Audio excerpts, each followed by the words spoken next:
We come tonight to the end of the section entitled The Trial of Faithful, which we've been working on for a couple of weeks. Didn't really think it would take 3 to get through this chapter, but it's, I don't know if you've noticed, but it's rather profound. And I might also point out it's really rather relevant to us living in this day. I think all generations probably can identify with what we see in Faithful and the trial that he stands here.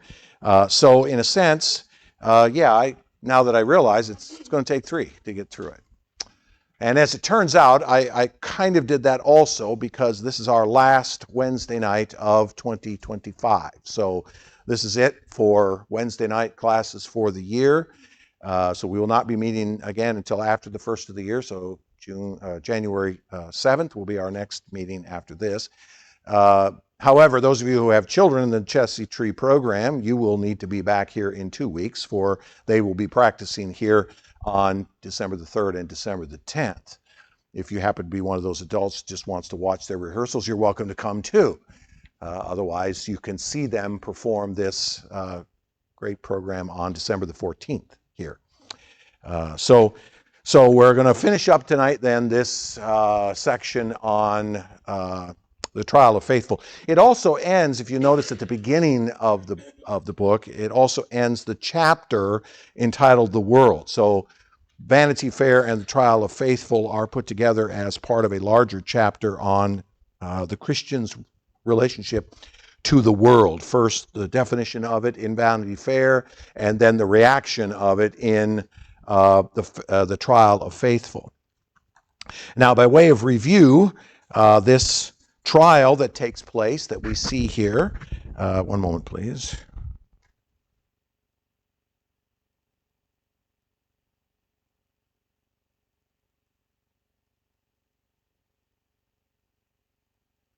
Every time I look down. Okay. So this particular chapter started, you remember, with Faithful being arrested and accused, and standing before the judge Hategood to stand trial, and 3 witnesses, false witnesses, came in to accuse him of various things. And then the judge, a man who is clearly balanced and obviously understood justice well, gives Faithful an opportunity to respond, which he does. And we talked about that last week. He gives 3 specific responses to the 3 specific accusations laid against him by Mr. Envy, Superstition, and Pigthank. And then you remember that at the end of that, after Faithful makes his response, the judge gives instruction to the jury by pointing out the great ones of the past who had made judgments against the faithful, and in a screw tape letters type way, Bunyan paints this as the opposite. So it's this judge comes and says, well, you remember when the great Pharaoh established an act in his days, in the days of Nebuchadnezzar and in the days of Darius, who made declarations against things. That's the basis upon which you are to make judgment on this matter. So it's almost as though he gives a charge to the jury, and he does it out of this obviously reversed sense of what is right and what is wrong. And Bunyan's whole point, of course, is to show this to be a ridiculous understanding of justice by the world, because it cannot, in its fallen state, in its corrupted, fallen, sinful, wicked, evil state, understand the concept of justice. Justice doesn't exist in a world of evil. There's no justice. Everything is one way and not the other, okay? We see this even in our own culture, where those who claim to be tolerant are the most intolerant. Those who claim to be the most libertarian have the least to do with liberty, and so on. Right? That's the way the world works. That's the way reprobate minds work. They think that good is evil and evil is good. They're exactly upside down. And so Bunyan is making that point. He wants us not to miss the reality that that's the way the world thinks. We as Christians should not be surprised by the irrational thinking patterns of unbelievers, because that's all their minds and hearts can do. Wickedness, blindness, darkness, ignorance, etc., is what governs their reality. And so they make their judgments, if you will, out of that reality. Those who've been brought into the light should not think in that way, but those still living in darkness, obviously, will think that way. So Bunyan's point, if nothing else, is for us to say, don't be surprised by the way the wicked act. They act that way because that's all they know. I mean, read the book of Ecclesiastes if you want more information on the subject, because that's precisely what Solomon wrote about. So the judge has made his statement to the court about the great precedents, quote unquote, of the past that faithful should be judged by, and he ends his charge with this statement. Here is a crime apparent, you see. He disputes against our religion, and for the treason he hath confessed, he deserves to die the death. He does not accept our understanding of what morality ought to be, religion, and he dares to speak against the way that we think and act. And so therefore we need to do away with him. He deserves to die the death. Now, as I said, this is how the world is going to react to Christians. It's the way they reacted to Jesus. It's the way they're going to react to us. Because we represent what they cannot tolerate, which is good and holiness and righteousness and purity and morality. Or more specifically, they cannot tolerate that we represent the one true God and his ways, because they believe that they are God. What the devil spun in the garden is exactly what happened. You will know good and evil. The problem is you will know evil experientially, and it will become your default position. And that's what's happened. And so this sham trial is just basically designed by Bunyan to point out to us, look, don't expect a fair trial in a world that can't understand the concept of fair. Don't expect justice in a world that doesn't understand the concept of justice. And don't expect them to accept you and tolerate you when acceptance and tolerance is exactly the opposite of what they must pursue. Exactly the opposite. No, because they are God in their own minds. And they get to define the rules. And when you attempt to bring the message of the one true God and his ways, you must be done away with. We've got to get rid of you. Okay? So the judge hands it to the jury. Now, again, notice the preposterousness of this. The judge has already declared the verdict. What's the point of a jury? Okay? What's the point of a jury if the judge has already made his? Well, that's Bunyan's point. All right? Don't miss it. Bunyan is pointing out that these men of the jury that he's about to list, they're just following in lockstep with what the judge has already declared. But Bunyan, I think, puts a jury here because he wants to, again, as he did with envy, superstition, and pigthank, he wants to once again bring a few more aspects of this worldly thinking to play in terms of what it means to live in this darkened world. I must have said something. I don't know what I said. I'm sure I'll find out when I get home. All right, so here's how this concludes. Then the jury unanimously concluded to bring him in guilty before the judge. Don't see a whole lot of deliberation there, but nonetheless, they decide to bring him in guilty. Now again, it's preposterous because he's already been declared guilty by the judge, but let's just pretend that this is somehow real.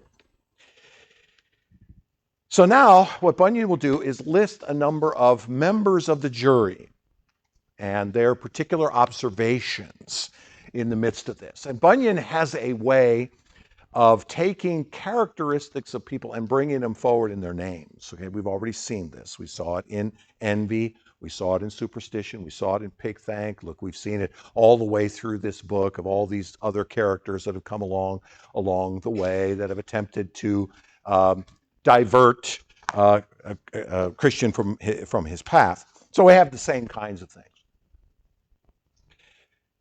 Mr. Blind Man, the foreman, said, I love that. The guy at the front of this jury leading the way is Mr. Blind Man, okay? He's the foreman of the jury. And he says, I see clearly that this man is a heretic. That's hilarious, isn't it? Mr. Blind Man says, I see clearly. No, you don't. Well, that's the point that Bunyan is making. The world is filled with men who think they see, but they do not see. They are blind. They're walking through this world, groping in the darkness, feeling their way towards something. They have no idea where they're going. And that's why they're so easily led astray, because anybody can come along and say, here, let me show you the way. So he's Mr. Blind Man, and he's the foreman of the jury. Then said Mr. No Good. I wonder if he's related to Judge Hategood. But he's Mr. No Good, and he says, away with such a fellow from the earth. Okay, so this Mr. No Good, whose life is no good. Okay, so there's nothing good about him. Okay, see, that's the idea. There's nothing good about him. Get rid of this guy. Why? Because, well, he represents good. We can't have good. See, all we can have is evil. We can't have good. So he's Mr. No Good. He says, get rid of this guy. I, said Mr. Malice, for I hate the very looks of him. So he's a character whose entire personality is one of hating everything. And that's, again, is that not a picture that is painted for us as you see it particularly in Romans 1, that not only is the world filled with men who love what is evil, but they hate what is good. And they're filled with hate. They're filled with malice. They're filled with contempt to the things of God. And so here's a man standing representing the goodness of God, and I hate the very looks of him. I hate him. He looks contrary to my hatred. Then said Mr. Love Lust, I could never endure him. Here's a man who loves he loves to lust. I guess would be the best way to say that. He loves the idea of lust. So he's always pursuing after that which is satisfies his flesh. He loves lust. And his response is, I could never endure him. I can endure everything else, but not him. I lust after everything. I pursue after everything that I think is pleasurable because that's all what I am. But him, I can't endure. Again, notice what Bunyan is doing. He's painting pictures of how the world responds to us as believers. There's going to be people who their lives are filled with wickedness. They have no good in them. They're going to respond to you away with him, right? They're going to hate you. They're going to say, we can't endure you being around, etc.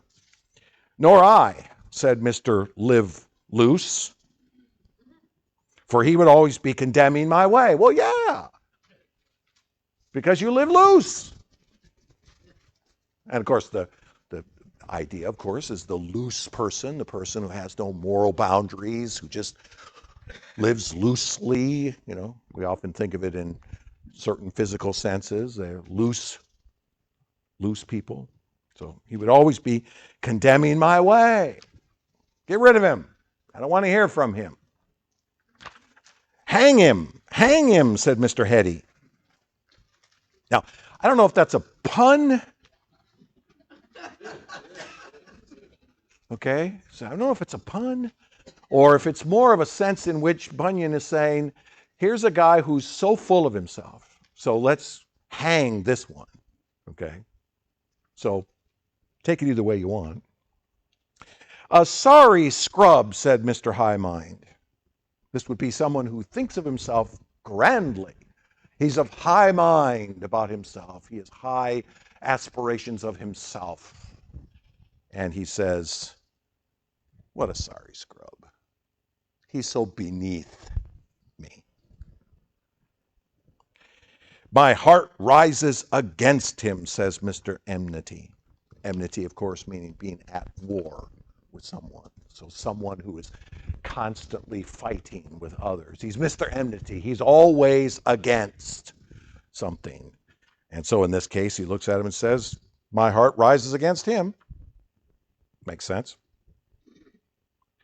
He is a rogue, said Mr. Liar, which implies that everything he says is a lie. So therefore, when he says he's a rogue, is he lying? Well, he thinks he's telling the truth. Remember, we talked about this when we talked about envy, superstition, and pigthank, that they live in a world where their lies are told so often they begin to think they're true. They tell lies to the point they become true in their own heart and mind. And so this man is characterized as a liar. And so when he looks at when he looks at Faithful, he says he is, he is a rogue as compared to me. Hanging is too good for him, said Mr. Cruelty.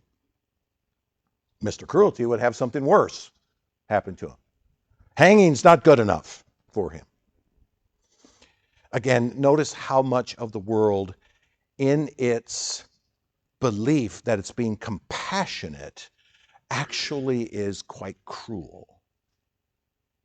Cruelty becomes the characteristic of the world's compassion, right? I mean, we want to be compassion to the woman with the unexpected pregnancy, you see. We want to be compassionate to her, you see. So we'll offer her this option to murder her child. But that's cruelty, by definition.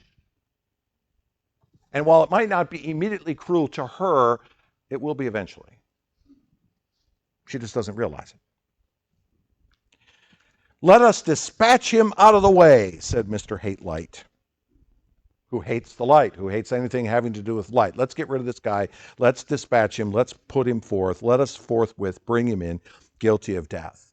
See, each of these men is really, their names and their responses to Mr. Faithful are being painted by Bunyan as a picture of how this world is going to respond to those who are willing to stand and say, there is a God, there is truth, there is a law, which God has established in this world. That's how they're going to respond. They're going to respond irrationally to us. They have no arguments for us. They have no responses to our defenses. They cannot respond. You notice that none of these men actually respond to what it is that Faithful said in his apology when he brought his defense. They're not responding to him. They don't respond to him. They don't respond to us.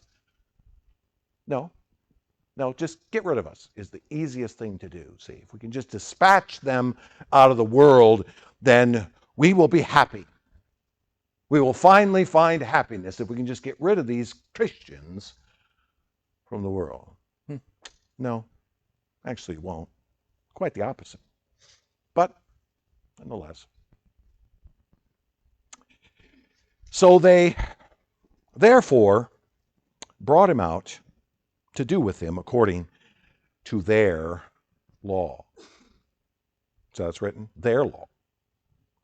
And we've already gotten a preview of it from the judge who said, okay, this is what previous, authorities have said, right? Pharaoh said, kill all the children, kill anybody that won't bow down to the idols, kill everyone who doesn't want to have anything to do with our law. See, he's already given a preview of them. So their law is the law of death. That's their law. The law is the law of death. Anything that will not conform to our way of thinking must be destroyed. We must get rid of it. We must kill it. Now, I don't know if you stop to think about the massive irony in that. Okay, the massive irony in that is these are people who think they are alive, but they're dead. And these are people who are thinking they're pursuing life, but they're actually pursuing death. These are people who think they're pursuing progress, but they're actually pursuing the opposite of that. They're not progressing, they're retreating. They think they're progressing, but they're not. It used to be years ago that, well, decades ago now, it used to be that science fiction writers would write about utopian societies of human beings using technology to overcome the problems of the world, so that there was no hunger, there was no poverty, all those kinds of things. And many of them were written such that the times that we're writing about are quite literally the days in which we now live. How many of you remember the Jetsons? Anybody remember the Jetsons cartoons? Kids? Younger people do? Maybe? Reruns? The Jetsons was actually, this futuristic family, right? It's, animated, but it was futuristic. And guess when it was supposed to take place? In the early 2000s. I mean, we're 25 years past that. Are we anything close to where the Jetsons were? Not even close.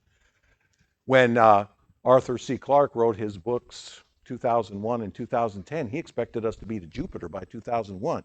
We ain't even back to the moon yet. So my point is that human beings think, fallen human beings, I should say, reprobate human beings, think that they're progressing. They think they're pushing the bounds forward. They think that they're able to press forward, but in reality, it is their own reprobate nature that prevents them from moving forward. They can't account for that. They don't account for it. You hear it all the time. Well, you know what? If we did communism right, it would work this time. If we just did it right, it would work this time. But what never gets accounted for?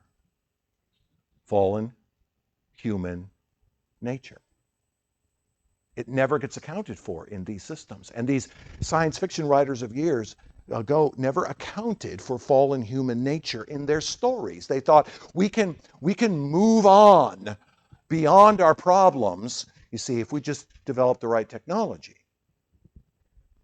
I mean, I found it absolutely fascinating that the entire Star Trek series, the original series, the Next Generation series, and all the ones that followed, every story involved in some sort of way the reality of human nature imposing itself on the technological world that they had created.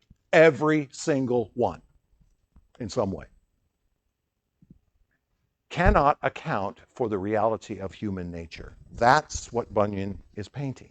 The reality that we live in a world in which human beings, under the power of the fall, act and think and speak in ways that are utterly contrary to anything sane.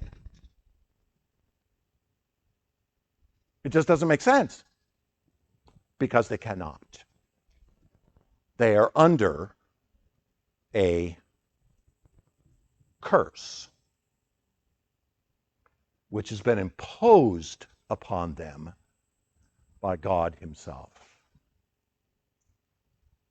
This did not fall upon humanity of its own accord. God purposed for this to be the case. Now, I realize there's a whole lot of evangelical Christians that go, oh, whoa, wait a minute. But you can't get too far into the Bible and realize that to be the case. I mean, I would make the simple argument that Genesis chapter 4 follows Genesis chapter 3, where the very first act recorded in human history is one brother killing another. Need I say more? So they conclude this guy needs to be done away with. Let's get rid of him. So they brought him out to do with him according to their law. Now, this will not be pleasant. First, they scourged him. Then they buffeted him, which means they beat him in some way. Then they lanced his flesh with knives. After that, they stoned him with stones, then pricked him with their swords. And last of all, they burned him to ashes at the stake. Okay, let's make sure it's complete. All right? Make sure that he does not rise up again. All right? Let's do everything imaginable to get rid of this guy. First, we'll beat him, we'll scourge him, and then we'll poke him with our knives, and we'll stone him, and then we'll run him through with swords, then we'll burn him to ashes at the stake. It was always funny to me when you would hear about ancient kings who would take those people who had died and take their bodies apart, and then burn them again. Or even, I think it was, if I remember right, I can't remember this exactly, but if I remember right, there were instances during the days of the Crusades where they would dig up bodies of those who had been unfaithful in some way and kill them again, or do whatever they could do to them. It's kind of like, okay, you can only kill him once. So it's almost as though this is what Bunyan is painting is a picture of fury. That's the idea. It's a picture of fury. We don't want to just get rid of this guy. We want to get rid of this guy and all that he stands for, you see, because if we can stone him and scourge him and beat him and run him through with lances and burn him at the stake, then maybe what he stands for will go away with him. Does it? No, it doesn't. But that's the problem with again, notice the irrationality of this. The judge says hang him. But the people say, no, we want a lot more than that. We are so irrational in our thinking process. We want to stone him and burn him and lance him and scourge him and everything we can do to him so that somehow we'll feel better about ourselves when we do that. We want to get our rage out on this guy. And this is exactly, again, this way of emotional response is exactly how the world thinks. Now, I would say that this rage, in some sense, finds its genesis in Satan himself, doesn't it? He rages. He rages. He is enraged by the reality that he has been cast down. I would suggest to you, I can't prove this scripturally, and it's worthy of a debate, but I would argue that Satan's rage comes from the fact that he was made subordinate to humans. And he hates that. He utterly hates that.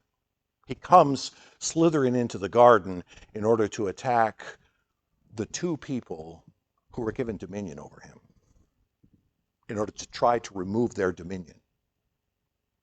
I think the reason that he hates God so badly is because God did not exalt him, but rather exalted us and gave us man, dominion. And so the natural outcome of wickedness and evil is rage, anger, hatred, blind hatred, which manifests itself in violence. Again, you don't have to read too far into the daily news to see this reality all around us, right? What's the response to those who don't want to hear of the things of God? How do they respond? And the answer is violence. And I don't know, I can't prove this, but anecdotally it seems to me that violence is on the rise. in America at this time. It's not waning, it's rising. So here we are. This is a picture of wickedness. It's irrational. It's filled with rage. It has no substantive value. It has no boundaries, no limits, but it's all part of the curse. It's the reality of what happened when Adam took the fruit from his wife's hand and ate it. And this is what was cemented into the human race. Which is why the only thing that could counter it is for someone to come and stand and face it head on. The only way that this could be solved is for someone to come and bear the fullness of the brunt of evil himself. And additionally, not only to take on the rage and the wrath and the ire of the fallen creature, but to also bear the rage and the anger of a morally holy, perfect God against it. Because Christ bore both. The wrath of God against sin, against wickedness, but also the wrath of men against God. On the cross, the fullness of all of what sin produced came to bear in Christ. And he took it. And it killed him.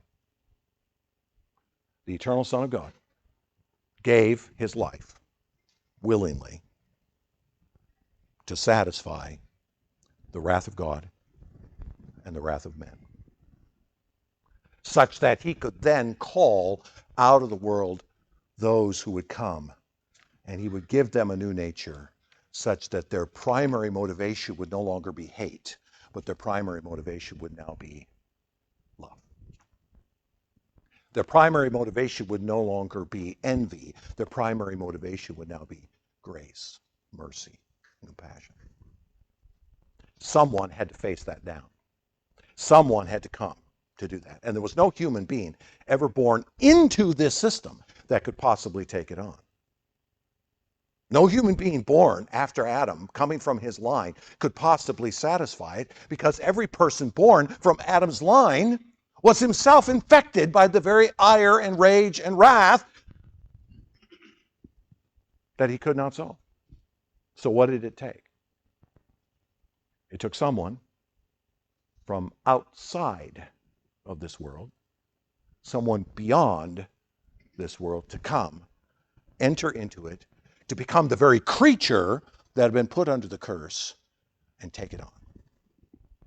And do so perfectly, to satisfy both. When we speak of Jesus as a mediator, he mediates the wrath of the Father, but he also mediates the wrath of men in the process. See it?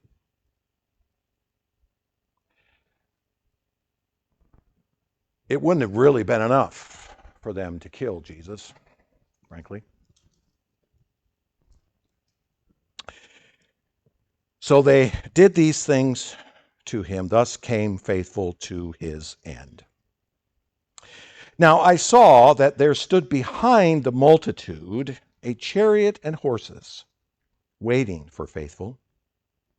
So soon as his adversaries had dispatched him, he was taken up into it, and straightway was carried up through the clouds with sound of trumpet, the nearest way to the celestial gate.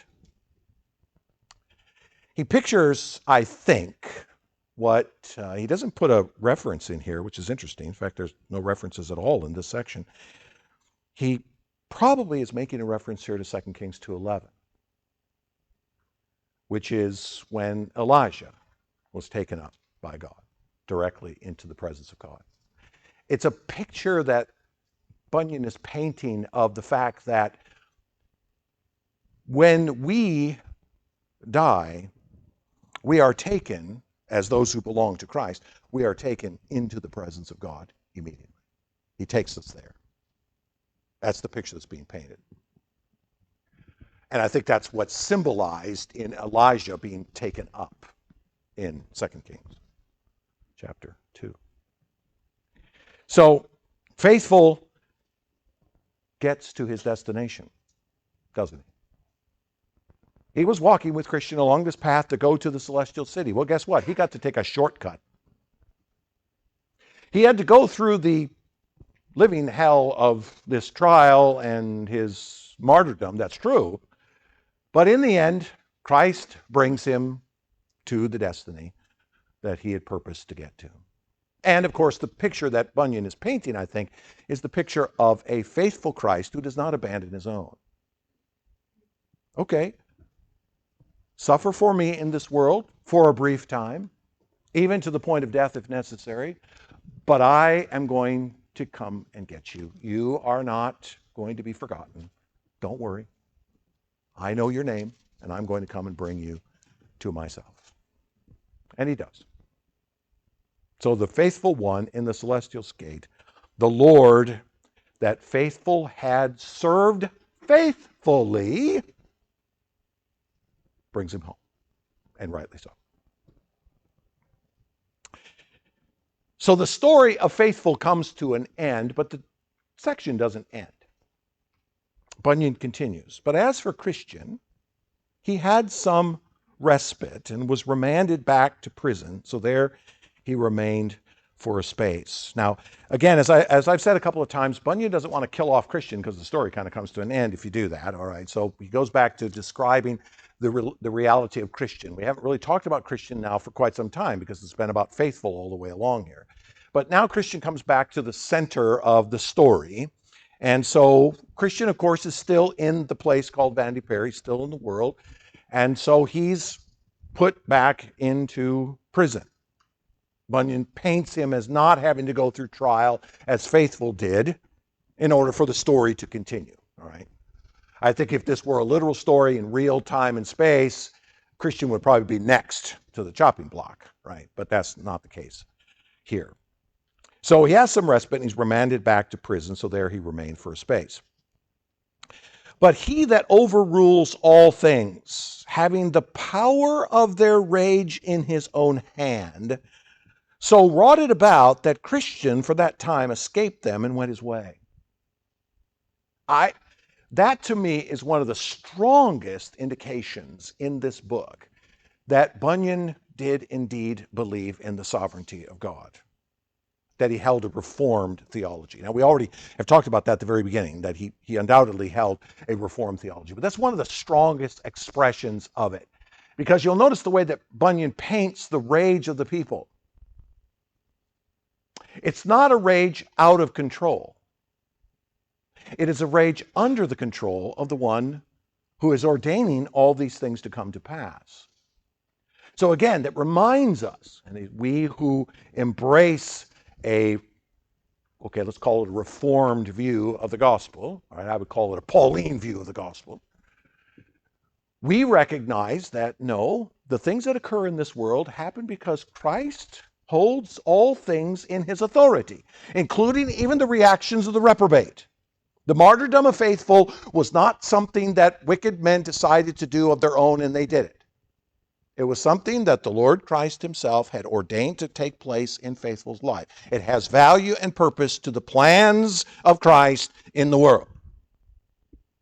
This wasn't just something that Christ went, ooh, didn't see that coming. No, this was something that he was holding, controlling in his hand.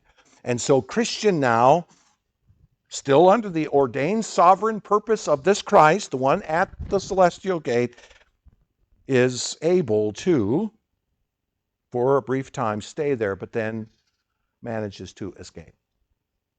Now, I think that's just a literary device that Bunyan uses to get Christian out of Vanity Fair and on his way so the story can continue, okay?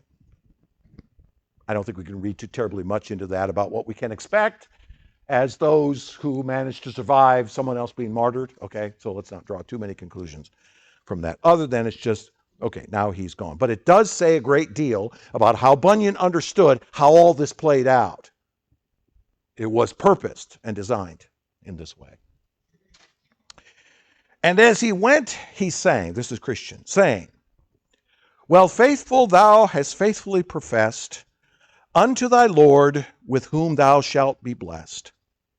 When faithless ones with all their vain delight are crying out under their hellish plight, sing, faithful, sing, and let thy name survive, for thou they killed thee, thou art yet alive.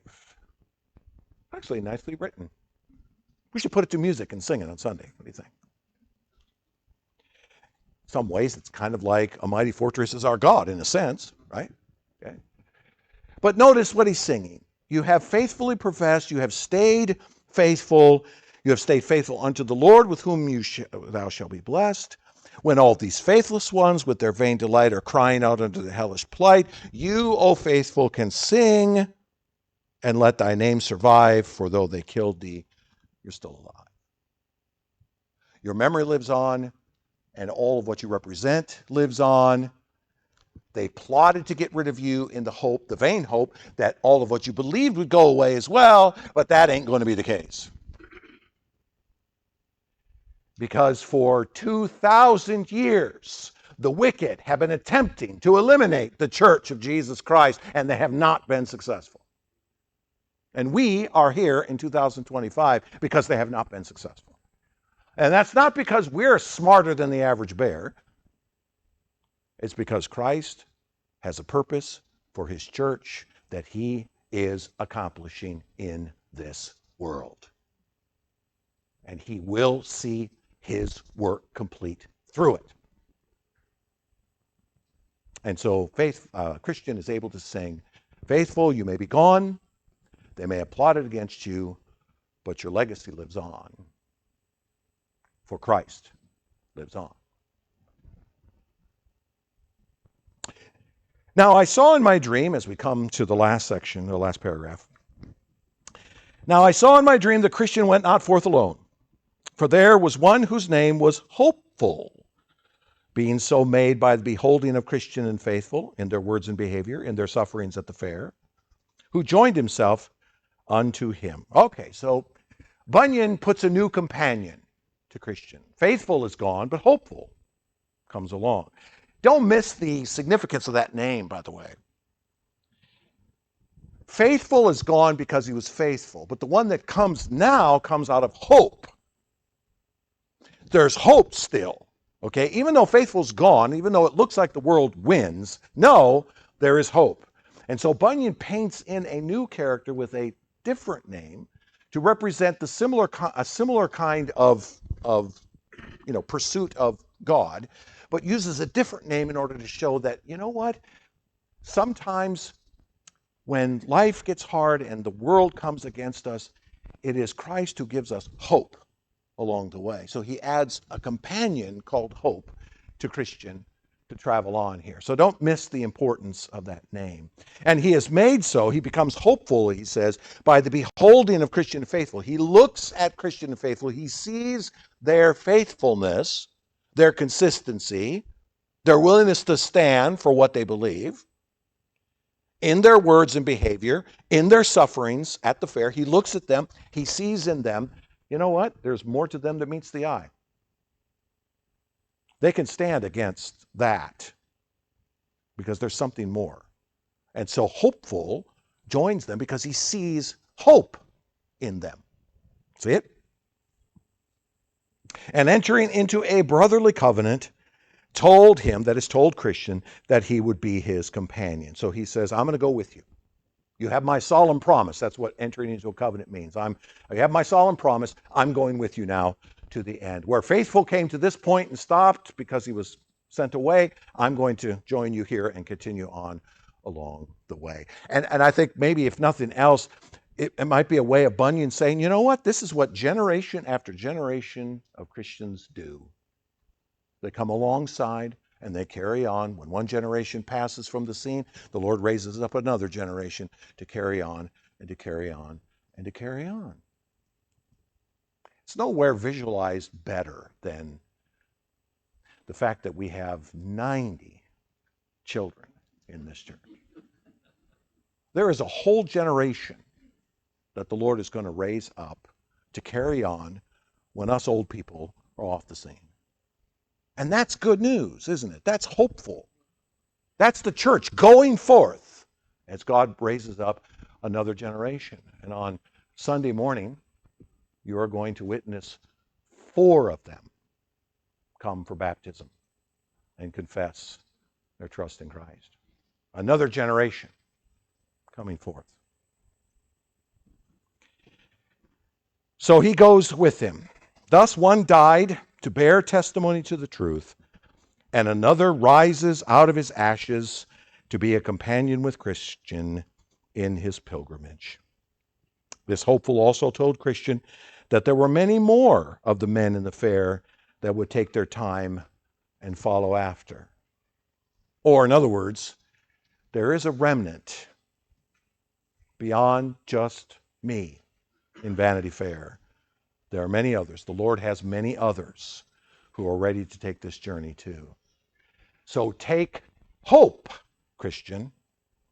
You are not alone in this journey. So even though we may have to deal with the wrath, the ire, the wickedness, the blindness, the irrationality, the stupidity, the foolishness, and the unbridled wrath of this world, we're not alone. There's 7,000 in Israel that have not bowed the knee. And there's many more out there that we don't know about, that are quietly going about following after Christ, that we don't even know about. They're doing their thing. The Lord has his own. The Lord has his own. So we come to the end of the chapter entitled The World. And it should be for us a reminder of the reality that we live in. Let us not be naive and think that this world is simply going to embrace us because we represent good and light. No, they're not going to do that. But our job is to be like faithful. Let us testify to the truth. Let us stand firm upon it, even if they want to drag us off to prison and kill us. Even if they do, the Lord's going to come with his chariot and bring us to himself. So either we are going to meet him in the air or walk the veil with him. Either way, we're going into the presence